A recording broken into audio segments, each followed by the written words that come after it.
Jharkhand GK के series में आज हम लोग झारखंड में अफवाह प्रणाली को देखेंगे।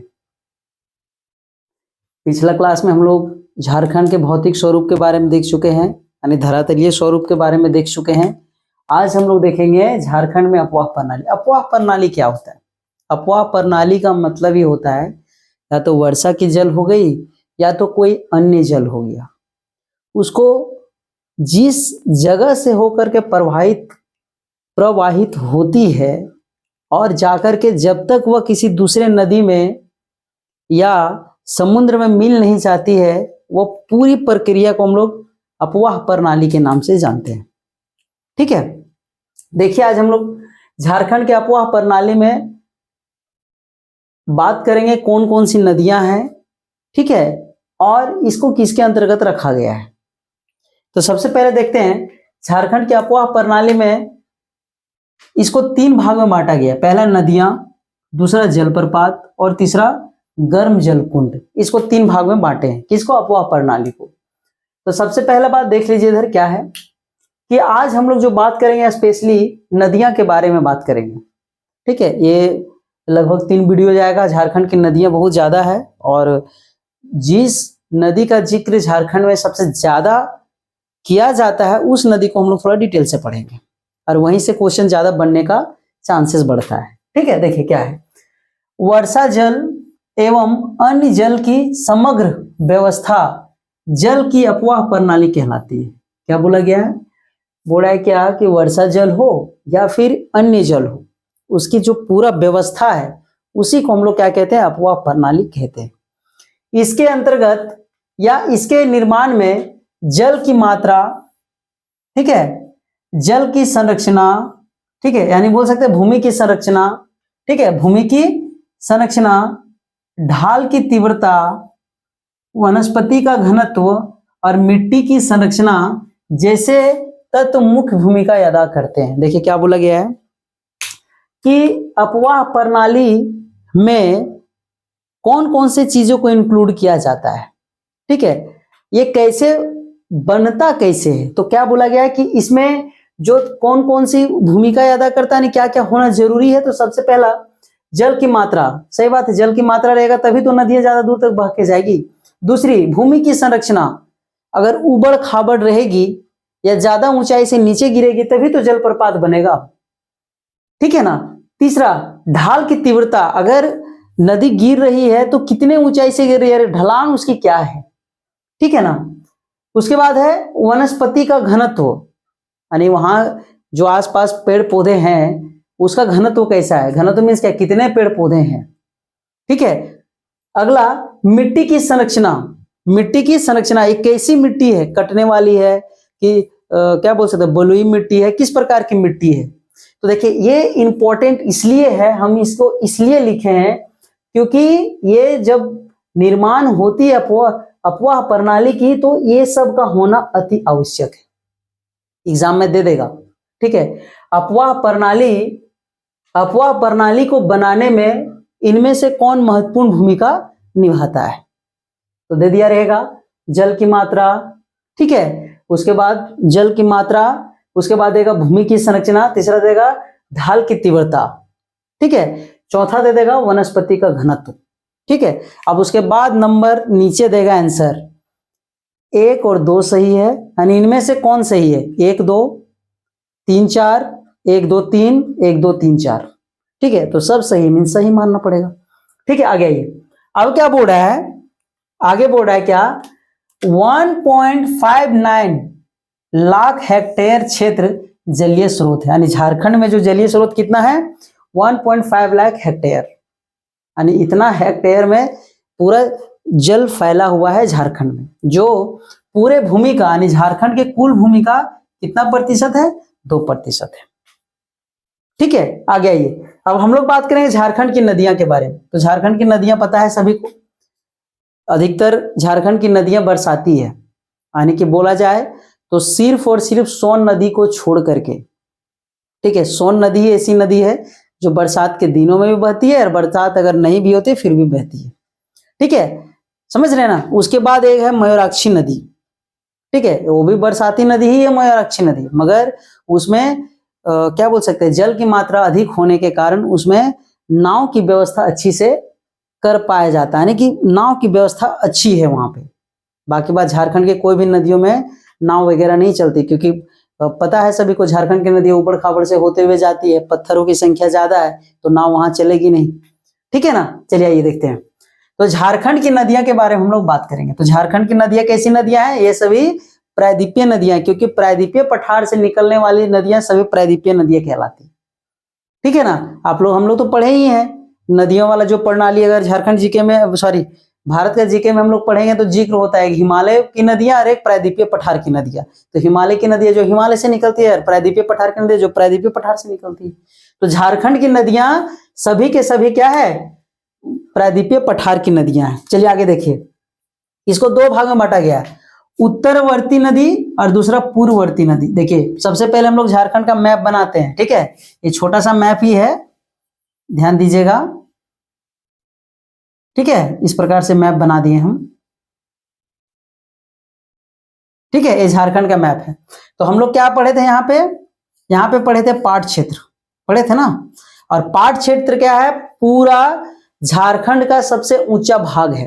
तो हम क्या बताए थे कि नदियां जो है या तो इधर से निकल के इधर की ओर जाएगी, या तो इधर जाएगी, या तो इधर जाएगी, मगर इधर पश्चिम की ओर कभी नहीं जा सकती, क्योंकि ये ऊंचा वाला क्षेत्र है। ऊंचा वाला क्षेत्र होने के कारण यहाँ की नदियां पश्चिम की ओर कभी प्रवाहित नहीं हुई, या तो पूरब की ओर जाएगी, या तो दक्षिण की ओर जाएगी, या तो उत्तर की ओर जाएगी। तो वही लिखा गया है कि उत्तर की ओर बहने वाली नदी को उत्तरवर्ती नदी कहते हैं, जबकि पूरब की ओर बहने वाली नदी और दक्षिण की ओर बहने वाली नदी को पूर्ववर्ती और दक्षिण की ओर के दक्षिणीवर्ती नदी के नाम से जानते हैं। तो दूसरा भाग में हम लोग पूर्ववर्ती और दक्षिणवर्ती नदी को एक साथ अध्ययन करेंगे, जबकि आज हम लोग पढ़ेंगे सिर्फ उत्तरवर्ती नदी, यानी वैसी नदियां जो सिर्फ और सिर्फ उत्तर की ओर जाती है, उत्तर की ओर जाती है और अपना मुहाना किसको बनाती है, सोन नदी को। क्योंकि झारखंड में एक सोन नदी ही ऐसी है जो झारखंड के सीमा से होकर के गुजरती है, ठीक है। और जितने भी नदियां उत्तरवर्ती नदियां हैं सब जाकर के सोन नदी में मिलती है, सोन नदी जाके गंगा नदी में मिलती है, समझ गए। सभी नदियां उत्तरवर्ती नदियां सभी कहां जाएगी, या तो गंगा नदी में मिलेगी या तो सोन नदी में मिलेगी, क्लियर है ना। और सोन नदी जाकर के अपना मुहाना कहां बनाएगी, गंगा नदी में बनाएगी, क्योंकि यहां से गंगा नदी बहती है इधर से होते हुए, ठीक है। ये गंगा नदी का स्रोत है, यहाँ पे गंगा नदी बहती है, और ये सोन नदी है, ठीक है। चलिए आगे देखिए, तो आज हम लोग जिक्र करेंगे उत्तरवर्ती नदी के बारे में। तो उत्तरवर्ती नदी में किसको किसको रखा गया है, देखिए सोन नदी, उत्तरी कोयल, पुनपुन, फल्गु, चानन इत्यादि, यानी बहुत सारी नदियां। तो टोटल हम लोग आज जो बात करेंगे, टोटल 10 नदियों के बारे में बात करेंगे, 10 टोटल 10 नदी के बारे में बात करेंगे, और वे नदियां जो झारखंड में उत्तरवर्ती के नाम से जानती है, ठीक है। आगे आइए देखिए, सबसे पहले बात करें हम लोग सोन नदी। देखिए प्रमुख नदी है, एक सोन नदी और एक उत्तरी कोयल नदी, झारखंड की दो प्रमुख नदियां हैं। देखिए क्या है, सबसे पहले सोन नदी का उद्गम कहाँ है, मैकाल पर्वत के अमरकंटक पहाड़ी, ठीक है। कहां पे, मैकाल पर्वत के अमरकंटक पहाड़ी से इसका उद्गम होता है सोन नदी का। उसके बाद सोन नदी कहां जाके मिलती है, सोन नदी गंगा नदी में जाके मिल जाती है। सोन नदी की कुल लंबाई कितनी है, 784 किलोमीटर है कुल लंबाई, ठीक है। और इसका अपवाद क्षेत्र मीन्स क्या, जिस जगह से होकर के बहते हुए जाती है, ठीक है, उसका कितना है, 9030 किलोमीटर स्क्वायर है इसका अपवाद क्षेत्र, ठीक है। और इसकी सहायक नदी, सोन की सहायक नदी कौन है, उत्तरी कोयल।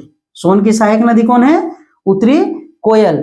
और सोन नदी कहां से होकर बहती है, पलामू और गढ़वा, यानी गढ़वा और पलामू से होकर के बहती है, ठीक है। इसके साथ में इसका उपनाम सोन नदी को हम लोग किस किस नाम से जानते हैं, सोनभद्र और हिरण्यवाह, हिरण्यवाह के नाम से जाना जाता है। सोनभद्र और हिरण्यवाह के नाम से जाना जाता है सोन नदी को। उसके साथ में इसको सदा नीरा नदी भी कहा जाता है। सदा नीरा मीन्स क्या होता है, कि वैसी नदियां जो हमेशा सालों भर पानी भर के रखती है और प्रवाहित होते रहती है, इसीलिए उसको सदा नीरा कहा जाता है। देखिए क्या है, सोन नदी, सोन नदी कहां से निकलती है, अमरकंटक, छत्तीसगढ़ के अमरकंटक से निकलती है और यहाँ से बहते हुए ये कहाँ पे गढ़वा पलामू होते हुए जाती है। ठीक है, गढ़वा पलामू होते हुए जाती है। देखिए ना, लिखिए ना, इसका अपवाद क्षेत्र कहाँ है झारखंड में, गढ़वा और पलामू है। ठीक है, क्लियर है। और टोटल कितना है इसका जो अपवाद क्षेत्र है वो झारखंड में कितना है, 9030 किलोमीटर स्क्वायर।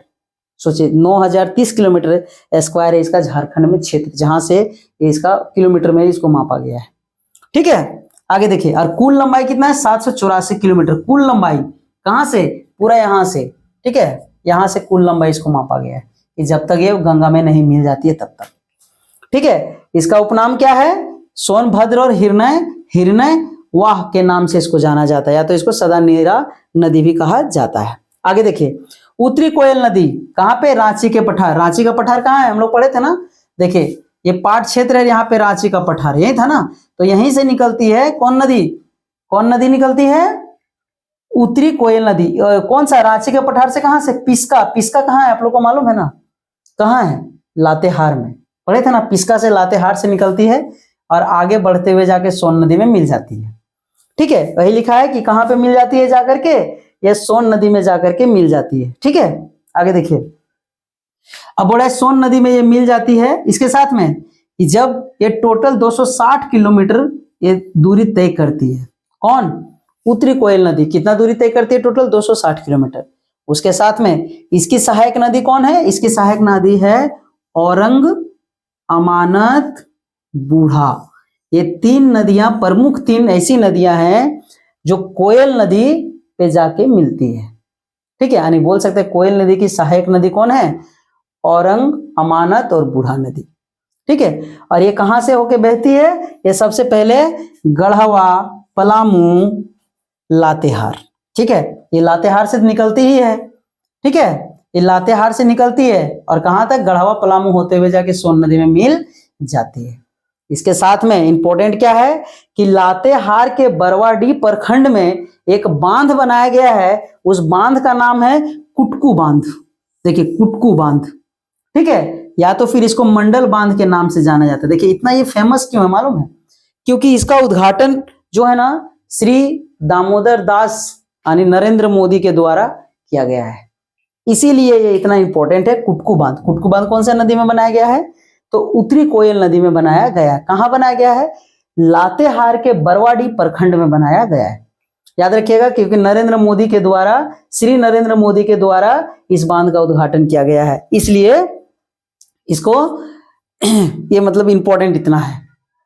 ठीक है ना, आगे ये। ठीक है, तो ये हो गया दो नदियों के बारे में। हम लोग आगे अब चलेंगे, आगे हम लोग चलेंगे और नदियां हैं जो उसके बारे में चर्चा करेंगे।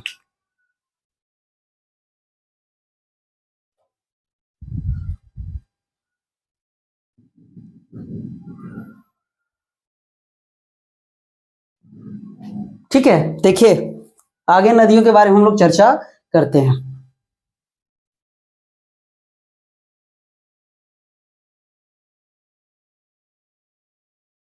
देखिए अगला क्या है, पुनपुन नदी। पुनपुन नदी के बारे में बात करते हैं। ठीक है, ठीक है, पुनपुन नदी के बारे में बात करते हैं। ये कहां से निकलती है, पलामू। पलामू तो पता क्या है, यहाँ पे गढ़वा है और यहाँ पे पलामू है, पलामू से निकलती है। ठीक है, और ये कहां जाके मिलती है, गंगा नदी में। देखिए उत्तरी कोयल मिली जाके सोन नदी में, मगर ये पुनपुन कहां मिली जाकर के, गंगा नदी में। यानी गंगा नदी इधर से जब बह रही है इधर से होते हुए, तो ये सोन नदी इधरे मिल जाती है और ये गंगा नदी में जाके मिलती है। ठीक है, उसके साथ में इसकी लंबाई कितनी है, 200 किलोमीटर है। ठीक है, और इसकी सहायक नदी का क्या नाम है, दारधा, ठीक है, एवं मोरहर। ठीक है, क्या है, दारधा एवं मोरहर, दो ऐसी नदियां हैं जो पुनपुन की सहायक नदी है। अगला, ये कहां से होके बहती है, ये चतरा, गया, पटना। देखिए इंपॉर्टेंट ये है, ये पहले पलामू में निकलती है। ठीक है, और चतरा से होते हुए ये कहां चली जाती है, गंगा नदी में मिलती है। मगर गंगा नदी में मिलने से पहले ये गया, पटना और चतरा से होकर के प्रवाहित होती है। ठीक है, यानी उद्गम इसका केवल झारखंड में है, मगर ज्यादातर हिस्सा इसका बिहार में चला जाता है इस नदी का। ठीक है, और इसका उपनाम क्या है? किकिट, किकट और बमागधी, दो इसका उपनाम है। किसका? पुनपुन का। समझ गए ना? पुनपुन का नाम क्या है? दो उपनाम क्या है? किकट और बमागधी। ठीक है, अगला है फल्गु नदी। देखिए फल्गु नदी तो बहुत इंपॉर्टेंट है। ठीक है, क्यों? क्योंकि हम लोग पिंडदान वगैरह करने के लिए कहाँ जाते हैं? फल्गु नदी पे ही पिंडदान वगैरह होता है। और ये फेमस इसलिए है क्योंकि जब महात्मा बुद्ध जो है इस नदी पे क्या किए थे? स्नान किए थे। ठीक है ना, फल्गु नदी पे, इसीलिए इंपॉर्टेंट हो जाता है। आगे देखिए, ये कहां से निकलती है? ये निकलती है सिमरिया, चतरा से। देखिए सिमरिया, सिमरिया का नाम सुने हैं, चतरा। ठीक है, चतरा कहाँ है? सभी को पता है, चतरा इस जगह पे है। तो चतरा के सिमरिया से इसका उद्गम होता है। किसका? फल्गु का। ठीक है, और ये कहाँ पे मिल जाता है? ये पुनपुन पे मिलता है। जो पुनपुन इधर जा रही है ना ऐसे, ये पुनपुन पे जाके मिल जाती है। और पुनपुन कहाँ जाके मिलती है? गंगा नदी में मिलती है।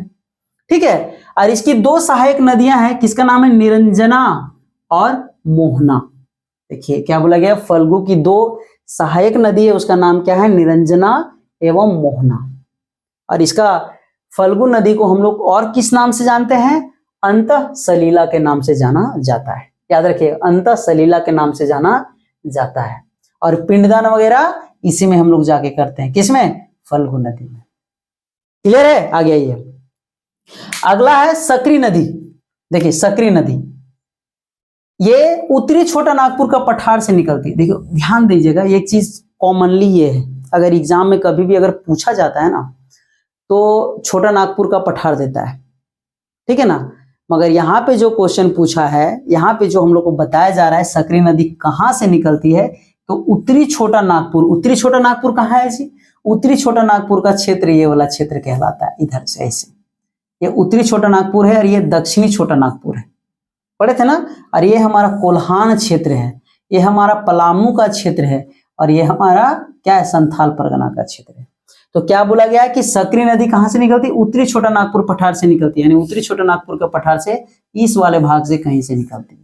ठीक है, और ये कहां से जाके मिलती है? ये गंगा नदी में मिलती है। देखिए ध्यान दीजिएगा, सकरी नदी, ठीक है, और पुनपुन नदी, ये दोनों नदियां जो है गंगा में मिलती है। इसके साथ में सोन नदी भी जाके गंगा में मिलती है, याद रखिएगा।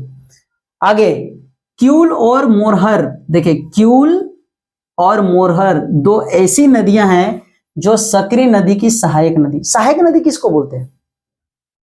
हेल्पर। जैसे हम मिस्त्री हैं, हम मिस्त्री रह के क्या करेंगे? जब तक हेल्पर हमको मसाला नहीं देगा, ईंट नहीं देगा, तब तक हम कैसे काम करेंगे? वही है ना। तो नदी ये है, मान लीजिए ये नदी बह रही है, इसमें कितना पानी जाएगा? अकेले का कितना पानी रहेगा? ठीक है, तो इसमें क्या करता है? बहुत सारी नदियां आकर के दाएं बाएं ऊपर नीचे से आकर के मिलती है, तो ये भी जल देती है, ये भी जल देती है, ये भी जल देती है, ये भी जल देती है, और इसका अपना भी जल होता है। तब जाकर के एक नदियां अपना बड़ा रूप लेती है। तो बहुत सारी नदियां जिस जगह पे मिलती है उसको संगम कहा जाता है, और जो नदियां आकर के मिलती है उसको क्या कहा जाता है? उसको कहा जाता है सहायक नदी। ठीक है, यानी हेल्प कर रहा है उसको। आगे देखिए, सकरी नदी को हम लोग किस और किस नाम से जानते हैं? सुमागधी। देखिए सुमागधी, इसको सुमागधी इसकी उपनाम दिया गया है सकरी नदी का, याद रखिएगा।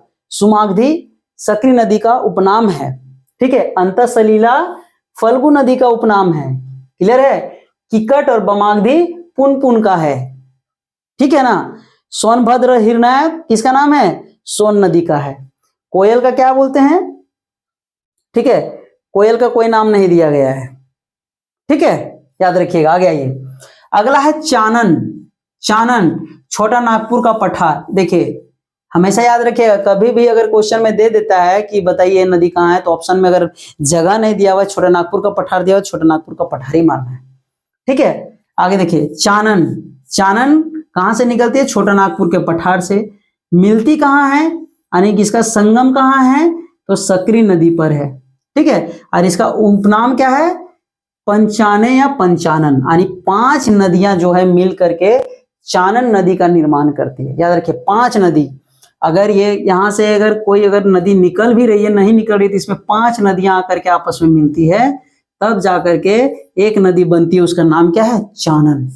ठीक है, ठीक है, इसीलिए इसका क्या नाम दिया गया है, पंचाने या पंचानन, यानी 5 नदियां मिलकर के चानन नदी बनाती है। ठीक है, आगे आइए, बूढ़ा नदी, ये तो सबको पता है, बूढ़ा नदी बहुत फेमस है जी, क्योंकि बूढ़ा घाघ जलप्रपात जो झारखंड के सबसे ऊंची जलप्रपात है, उस वो बूढ़ा नदी पर है। क्लियर है? अरे बूढ़ा नदी कहाँ है जी, यानी कि बूढ़ा घाघ, जो बूढ़ा घाघ जलप्रपात है वो कहाँ है, ये लातेहार में, याद रखिएगा। बूढ़ा नदी कहाँ से निकलती है, महुआ टांड़ लातेहार से, ये याद रखिएगा, वेरी वेरी इंपॉर्टेंट, एग्जाम में ये ज्यादा बनने का चांसेस है। बूढ़ा नदी महुआ टांड़ लातेहार से निकलती है, और ये कहाँ जाकर के मिल जाती है, उत्तरी कोयल से, उत्तरी कोयल में जाके मिल जाती है बूढ़ा नदी। हम लोग पढ़े हैं उत्तरी कोयल की सहायक नदी बूढ़ा नदी, उसके बाद कौन है, अमानत और औरंग, पढ़े हैं ना। तो उत्तरी कोयल की सहायक नदी है बूढ़ा नदी, और कहाँ से निकलती है, लातेहार से। और बूढ़ा नदी में ही एक बूढ़ा घाघ जलप्रपात है, जो झारखंड की सबसे ऊंची जलप्रपात है। हम लोग जलप्रपात वाला वीडियो में देखेंगे कि कितना ऊंचा है। ठीक है, पर याद रखिएगा बूढ़ा घाघ जलप्रपात बूढ़ा नदी पे। आगे देखिए, औरंग नदी, ये भी उत्तर कोयल की यानी उत्तरी कोयल की सहायक नदी है, और ये कहाँ से निकलती है, किसको, लोहरदगा से, सॉरी हाँ, किसको, लोहरदगा से। ठीक है, याद रखिएगा, किसको कहाँ है, लोहरदगा में है, और ये कहाँ से निकलते, किसको, लोहरदगा से। ठीक है, पिस्का रांची में है, याद रखिएगा। ठीक है, और किसको, लोहरदगा में है।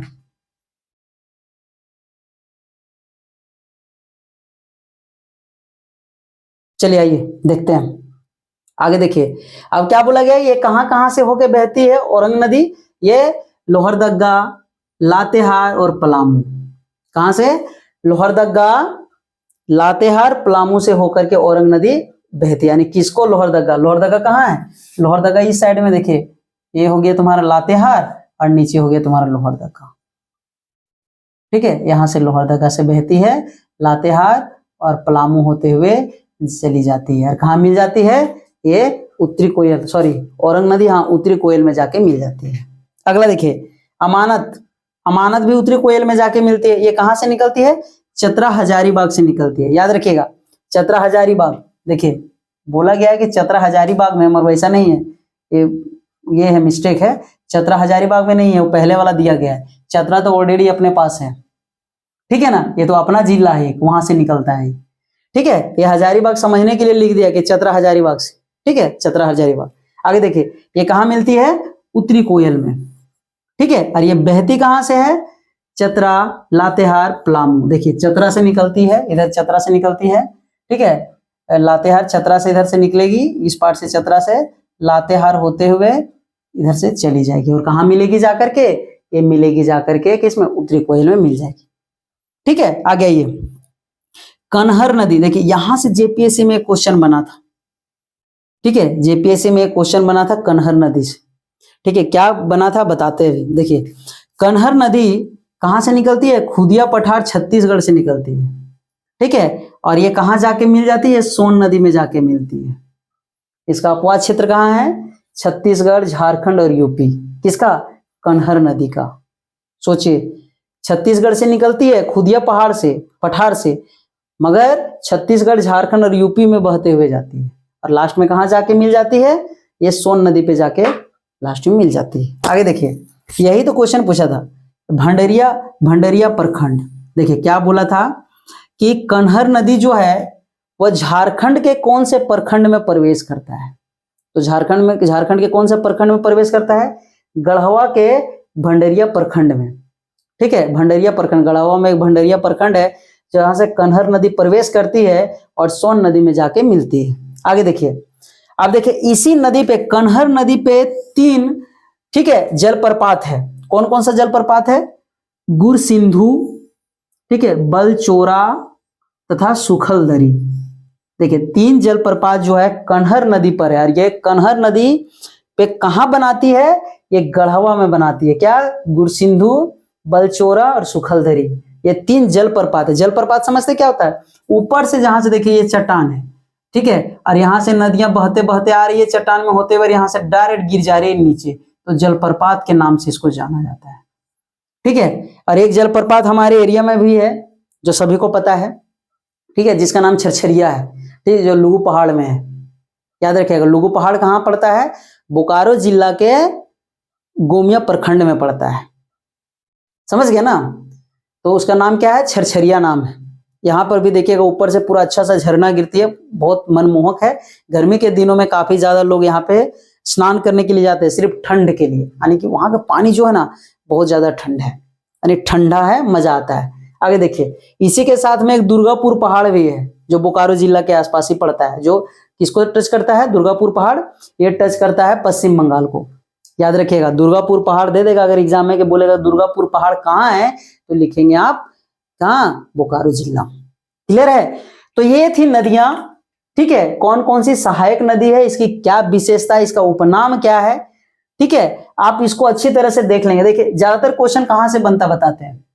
फल्गु नदी, सकरी नदी, बूढ़ा नदी, कन्हर नदी, ठीक है, उसके बाद सोन नदी और उत्तरी कोयल, ये सब है उत्तरवर्ती नदियां हैं। याद रखिएगा, बहुत मजा आएगा पढ़ने में। कल नेक्स्ट क्लास आएगा हमारा पूर्ववर्ती और दक्षिणवर्ती नदियां के बारे में, जो इससे भी ज्यादा इंपॉर्टेंट, वहां से तो क्वेश्चन भर भर के जेपीएससी और जेएसएससी पूछता है। ठीक है।